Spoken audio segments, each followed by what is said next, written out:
we will illustrate the signaling pathway that occurs when glucose is at high levels.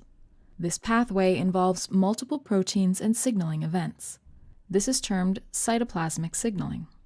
Different types of cells perform similar signaling steps in response to changes in their environment.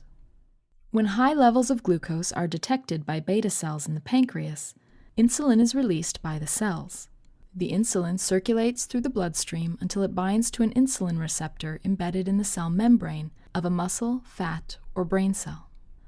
Once the insulin binds to the receptor, phosphate groups are added to the intracellular domain of the receptor. Since the receptor itself adds the phosphate groups, the process is called autophosphorylation.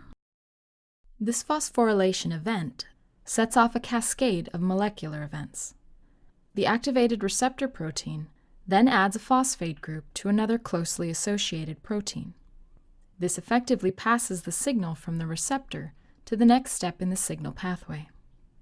Proteins that add phosphate groups to another protein are called kinases. Kinases are often components of signal pathways, and phosphorylation is an important component in the transmission of a signal from one compartment to another. In this system, the signal corresponds to the level of blood glucose and is transmitted from outside to inside the cell.